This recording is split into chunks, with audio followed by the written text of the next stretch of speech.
is going on, everybody? Welcome into another edition of the Daily Energy Newsbeat Stand-Up here on this gorgeous September 18th, 2023. As always, I'm your humble correspondent, Michael Tanner, coming to you from an undisclosed location here in Dallas, Texas, joined by the executive producer of the show, the purveyor of the show, and the director and publisher of the world's greatest website, EnergyNewsbeat.com, Stuart Turley. My man, how we doing today? It's a beautiful day in the neighborhood. Excuse me. And I'm here in my office in West Texas. And Michael, I stopped on the way in and I did some interviews with some wind turbines on the way in. They were doing nothing, they weren't working. So I'll be publishing those later. They're on strike, demanding higher pay. So no, that's awesome. Stu holding it down in West Texas. Hopefully it's not too hot there. But despite the travels, we have an absolute banger of a show lined up. We're going to start with our favorite state, California. They're suing oil giants, alleging, quote, climate risk deception, according to a new report. So Stu's going to dive into what's going on with Newsom. We're going to stay in that state and talk about what's happening in their legislature. They go ahead and approve a plan to allow California to buy more power. But wait, it's paid for with more surcharges to the consumer. So as always, you guys take it in the drive-through. We'll fly on over to Saudi Arabia. U.S. in, quote, regular contact with Saudi Arabia over global oil supplies seem to be doing really well in those talks. So really glad we've got the U.S. government on it. I feel rest assured Biden's on it, guys. But then we're gonna do a trio of U.S. Onshore or offshore wind, as we're gonna follow up really on the news of Orsted's financial troubles, canceling a bunch of projects. U.S. offshore wind slammed by runaway costs, rendering the Inflation Reduction Acts useless. Then next, an opinion piece. This one was in Bloomberg. What do Orsted's financial problems mean for Rhode Island's stake in offshore wind? And then finally, states beg Biden to bolster offshore wind while projects flounder. So wrap it up with the trio of our favorite U.S. offshore wind. Save the whales. Not in my backyard personally. Then Stu will kick it over to me. I'll cover quickly what's going on with oil and gas prices. We finished above 90 for the week, 90.77. Things look to also gap up today, so or as the markets open later this afternoon. So we will cover exactly where we think oil prices are going. Rig counts had an interesting surprise print. We'll go ahead and cover what that is, and then quickly tout what I think is an early candidate for IR guy of the week. Talking about High Peak, they've got some new debt, and we'll cover what that looks like. But before we do all that, guys, remember, all the analysis and stories you're about to hear are brought to you by the world's greatest website, www.energynewsbeat.com. Stu and the team does a great job of curating that website to making sure it stays up to speed on all things energy news, energy finance, offshore wind, onshore wind. We're going to talk a lot about that today. But what's really the macro problems going along in the energy business, it's the best place for all of that. You can follow the show, Apple Podcasts, Spotify, subscribe to us on YouTube at Energy Newsbeat. That's a great way to support the show. We appreciate everybody who's watching us there. You can check us out, dashboard.energynewsbeat.com. It's our attempt at data news combo. So go ahead and check that out. Give us some feedback. You can do that via the link below in the description, where also all of the articles and timestamps are. But you can also fill out a little form, get in contact, ask us questions. You can email the show if you prefer to do it that way, questions@energynewsbeat.com. We appreciate everybody tuning in. We've got a big show ahead. We've got a big week lined up, Stu. So let's go ahead and kick us off. Where do you want to begin? Hey, let's start in my favorite third world country, California. California sues oil giants, alleging climate risks deception. This is about as dumb as it gets. Let me come on down here, and the deception is just horrible. Rob Bonta, the California attorney, Michael, filed this, and he filed it against, we're talking a who's who of the oil companies, targeted ExxonMobil, Shell, BP, ConocoPhillips, and Chevron. And it's because of the deceptions that our oil and gas are hiding the fact of how bad fossil fuels are. Let's get a quote from him. Oil and gas company executives have known for decades that reliance on fossil fuels would cause these catastrophic catastrophic results, but they suppress that information from the public and policymakers by actively pushing out the disinformation on the topic. Read the 135-page complaint. It caused a delay to global warming response. Michael, I'm going to call hoo-ha on this. This is not only hoo-ha. I would swear if this wasn't a family show, this is about as kind of like an OU graduate, if you would. Have you seen that meme where that little girl is crying? Or it's actually a short, and the little girl's crying, and he goes, "Dad called me a Democrat." Okay, I've seen that. That's funny. Okay. What I think is interesting is this. So this lawsuit is, as Stu mentioned, is alleging that they've, quote, downplayed the risk posed by fossil fuels. Who are those companies target? Exxon, Shell, BP, ConocoPhillips, Chevron. What I find interesting is that BP, for all of the green push that they've done, and we talked about it ad nauseum last week with the news of their CEO stepping down due to some unpronounced relationships. But what was the goal when he took over in 2016? They were going to become beyond petroleum. They were going to move and really push that renewables forward. And guess what? For all that hard work, for all that investment, guess what? When it comes to being looped into what really is just a vanity lawsuit, like this is just to get headlines, this is just for the press release, they still get looped into it. Imagine being in investor relations at BP. You got to think, what more can we do? You outside of abandoning oil and gas altogether, there's nothing you can do. So take note if you're an oil and gas company. You can do everything right. You can placate the ESG people. And guess what? When it comes down to it, they're still going to loop you in with everybody else because it's not a serious discussion. That's what I took out of this. Oh, absolutely. And what we're seeing is like the climate scientist that just admitted that he fraudulently did everything, to get his reports. So there's fraud on both parts. I disagree with this 100%. Just for the same shocker. reason. Stu and I disagree with this one. I know everyone was wait a minute, yeah, on hands and knees wondering where do they come down on this climate lawsuit.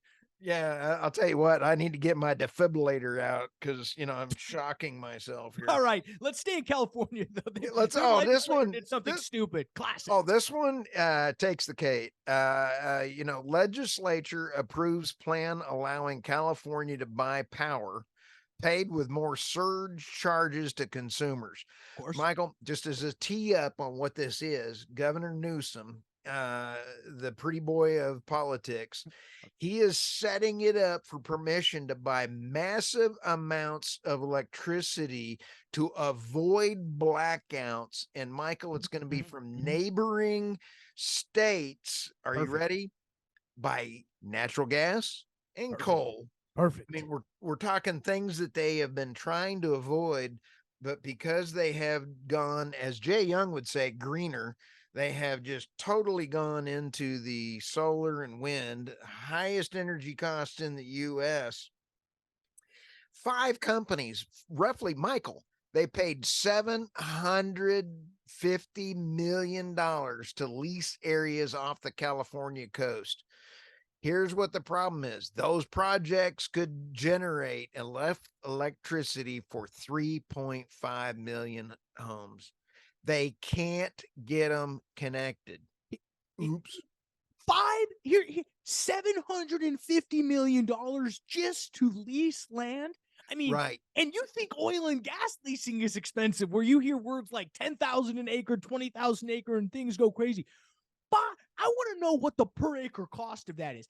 This could go down $750 million just to lease land. Is this not just a government scheme to grab money? Because like, we're just going to auction off all this leases that we know no one's going to actually build on, because it's once they actually do the math. Right. Who's underwriting these deals? I'd love to see that financial model. We're going to talk about that in some of the next stories here. This one kind of gets me all worked up. When you sit back and say, excuse me, California has moved quickly to end its reliance on fossil fuels in recent years. State regulatory have banned the sale of most new gas-powered cars in 2035, but the state struggled. Michael, they're still using 70% of the oil drilled in the rainforest, drilled by China. They're destroying the rainforest, and they are energy hypocrisy is alive and well. All right. Yeah, I mean, what do you expect from California? Oh yeah. I'll tell you, I like my haircut better than Newsom's. It's faster in the shower. For our podcast listeners, I got a flesh colored hairline. All right, let's All go to right. the next one.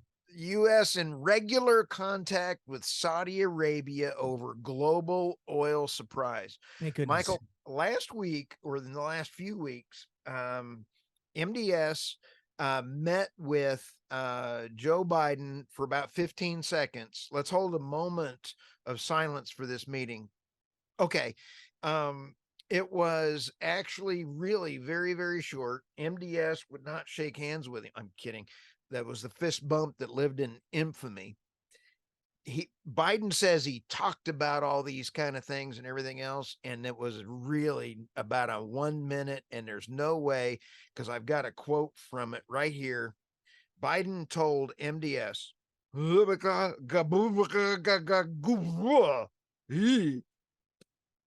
okay. That being said, United States is in regular contact at senior levels with Saudi Arabia about ensuring stable and affordable supply of energy to global markets. National Security Advisor Jake Sullivan says, Michael, I want to ask your opinion. Do you think MDS and the King actually want to listen to anything old Biden says? No, absolutely not. Even if they could regular understand contact with senior levels about I mean, then why do they keep cutting? I mean, there's a reason they're probably doing all of this. Again, this is just an attempt to placate and say, no, we know what's going on. We're in control. We're in control. They're not. We know it's clearly not working. Oil's over $90. That's not really what they want. Oh no, and it's going to raise the price. There's two other facets that were in other stories, and I like to weave other stories in. 3 weeks ago, it came out that Secretary Granholm, who if she was dating Fetterman, it'd be Fettergram. Now, she had actually worked with the CCP in order to. She called them on how much to release. Hey, President Z, how much should I release out of the SPR? Because when you invade Taiwan, you want to make sure we can't do anything. Okay, he goes, but she goes, sell everything. Okay, great. So she calls up Hunter, and then she arranges for Hunter, to be able to buy all of it. His company bought a good chunk of it out of there. Okay, so you can't buy this kind of entertainment out of our energy thing. How that plays into this is that you have the U.S. energy talking to the Saudis, and Secretary Granholm said she's going to hit the SPR again shortly in order to make sure she can keep the gas prices down. There's nothing in the SPR, Michael.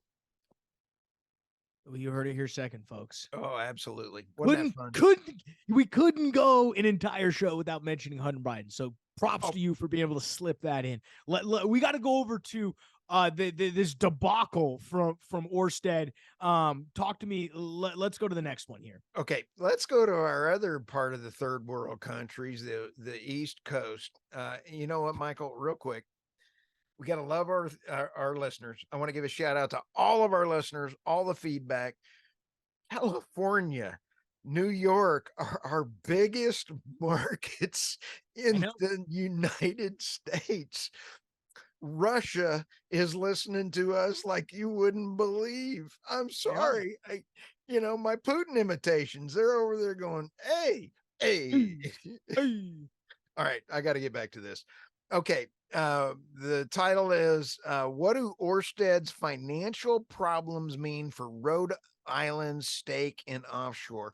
Michael, we have 3 articles that are kind of all related. And you Mhm. know, I like to weave the stories, but let me back up a little bit and talked about Orsted having some problems, and they were backing out. And I believe they were the only ones that bid Mhm. on some offshore wind leases, and now they're trying to shut down one of their projects because it is fiscally unsustainable. So we've already talked about that, and I'm just kind of teeing up because this is a little bit different, and it's more in the finance on this. Let me give you Jeff, chief executive Mads Nipper said on August 30th with the call with the investors, quote, as we mature toward the final investment decision, if the walkaway scenario is the economical rationale decision for us, then this remains a real scenario for us as an alternative to actually taking the final investment decision. Wow. Orsted prices, shares fell 25% in the wake of the news. Now, a top credit agency, Michael, is hammering them to a negative on the buy. Wow. So now let's get into some of the Moody's affirmed Orsted bond and credit ratings, but it warned of downward pressures. Let's see here. Stephanie Francor, Orsted is by the 3 rating agencies, Moody's, Standard and Poor's, and Fitch. All 3 rating agencies have confirmed our current rating. We note that Moody's continues to have confidence in our commitment to our ratings. And this is hardly the first. I love the article. Keep on going. Mhm. Anyway, the national grid would turn and earn 4.6 million in energy renewable credits sold. You and I have always said about energy credits, they're actually allowing people that are not helping the environment scam the system. Anyway. So what do you think? Well, I mean, it's fairly clear here that there's been massive bets on U.S. wind that are probably not going to pan out. We just talked about $750 million for leases, guys. That's got nothing to do with building the infrastructure, deploying it, all of the stuff that needs to happen.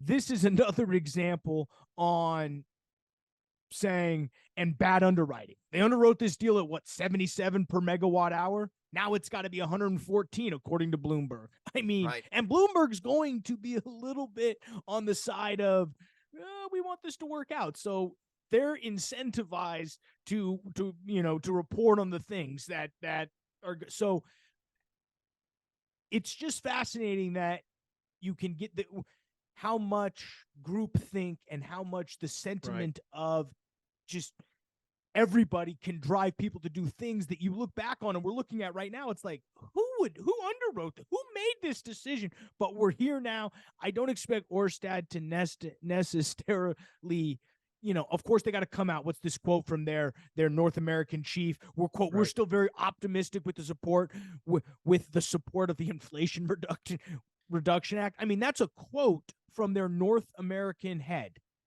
Hopeful. It's just unbelievable. Now, let's also add a caveat. My interview with Betsy McCoy, who was the former lieutenant governor of New York, wrote an article in the New York Post, and this podcast was a hoot. She is a great lady, and she's a constitutional attorney. And she said in there in the article that Governor Hochul basically said, we're going to have a 10% hike and possibly another 20% in the next 2 years for New York State electricity to the consumers. Consumers get it in the drive-through again, and they're going to double by 2050 to pay for the 100% renewable. So, you know, it's kind of like, holy smokes. Let me go to the next one, and I'm only going to spend just a half a second on each one of these. This supporting our article, offshore wind slammed by runaway cost, rendering the Inflation Reduction Act useless. The law might more than 10 gigawatts of offshore wind off the East Coast. 10 nuclear reactors are at serious risk of higher costs. This was Josh Price quoted. It's pretty evident that the inflation reductionary pressures have blunted the impact of the IRA. It wasn't a silver bullet. And, you know, you sit back and kind of go, whoa, that article goes with Orsted. And then you have the other states. This one is, I'm just going to mention it. The states begged Biden to bolster the offshore while projects flounder. 6 U.S. governors have implored President Biden to boost support for fledgling offshore industry, fledgling my carcass, amid growing concerns that surging cost will imperil multi-billion-dollar projects planned for their coastal and Atlantic waters. All three of those go together, Michael. All weave together. Wow. Yeah, all three paint a great picture for offshore wind. And the consumers, because even if these projects falter, the power companies are going to pass. If you do leases and you pay the lease, Michael, how does the lease work in an oil environment? Well, you pay them. I mean, lease just works as it's just an expense on top of the project itself. So if you're doing project level economics, you need to include the cost it took to acquire that acreage. You know, most people like to do well economics, or let's just do a wind turbine economic look. Well, okay. So you've got cost of materials, you've got maybe some labor to install it, you've got ongoing fixed costs and variable costs, but there's a revenue stream that we know that's coming from this electricity. But if you have to then take into account the project level, which is, well, I mean, you had to somehow purchase the ability to you know, use this area, because you don't own the you know, the sea, or you don't own whoever you're putting it on, whether it's a farmer's land. And most people, you know, depending on, you know, when you're evaluating or underwriting a deal, or when you're looking at investing in a deal, if you don't know how they're underwriting the deal, well, that puts you at a disadvantage. And it's clear in some of these, they just were like, well, we'll spend whatever we want on the leases, and we'll worry about the project economics aren't going to include the leases. If they did, fire them all, because it's a crime and a half what's happened here. Fire them all. You almost sound like the Queen of Hearts. Kill them all. I would. Yep. Yeah, but you wouldn't save the whales. Well, no, I mean, if their goal was to eviscerate all of the whales, if that was the underlying current to all of this, I'd actually be on board with it. But it's not. It's a hustle. It is a hustle. Well, I'm done. Well, then we'll quickly cover what's going on in the oil and gas markets, guys, because it was a great week. You know, crude oil prices finished above $90 a barrel for the first time since November of 2022. Stood at about $90.77 to be on the nose. Looks to gap up to over $91. So an impressive week for oil prices, again backed by the fact that Saudi Arabia and Russia and OPEC Plus in general have agreed to extend those oil cuts. What we're also seeing is that just much more increased demand coming out of countries like India, China's, you know, we know that economic news hasn't been great. The problem is they continue to buy oil at an aggressive rate. We know that the EIA and the IEA are predicting record oil, both demand and supply, as we finish out the year here, but demand should outstrip supply slightly. I think that's why you're seeing a rip here in oil prices. It's been funny. The sentiment, I think, the last 3 weeks is, oh, you know, rig counts going down. There's divergence between what's, you know, oh my goodness, where oil prices are going up, rig counts are falling. It's only going to be it's only going to continue to, you know, have this sick cycle of rig counts going down because of investors wanting money and not wanting increase in production. Well, we saw 9 rigs turn around week over week, which is one of the larger increases and the largest increase we've seen all year, Stu, which again goes to the fact that people in this industry are extremely flexible. And Right. there are, and I think this is what this first week shows is a reversal in the trend. I think people are saying, okay, at $90 oil, there are now some projects I can go pick up. It's not that Pioneer and the big boys, Exxon and the big players out in the Midland Basin, they've always had the rigs. It's the smaller shops. It's the people who are teetering on, do I go drill this project because I don't just need 30% IRR because I drill one at a time and I pick and choose my spots. I need 60, I need 80% just because of my risk tolerance and the way it all works. The fact that my cash flow is super, I'm not cash rich, so I can't necessarily just sit on a cash outlay waiting for, in inlay. I need to, things need to get paid back on a more decent schedule. This is where at $90, you're going to see that rig, you're going to see those style companies begin to pick up rigs. And I'm sure that's what you're seeing right now. Some plans being executed that they've sort of been on the shelf and just waiting for the right time. That's what you're going to see. I guarantee we'll probably see an increase week over week. And, currently we sit at 641. If things continue this way, we're going to see 700, by no time. And we could see, remember last year we were at over 150, about over 750, about somewhere between 760 and 770. That could be an interesting target as we continue to ride up. The real question though, Stu, is where do you see oil prices going from here? Things seem to be bullish. In 3 months, where do you see, are we actually going to see 120, or is this a blip on the radar or what an otherwise should be a $70-$75 market?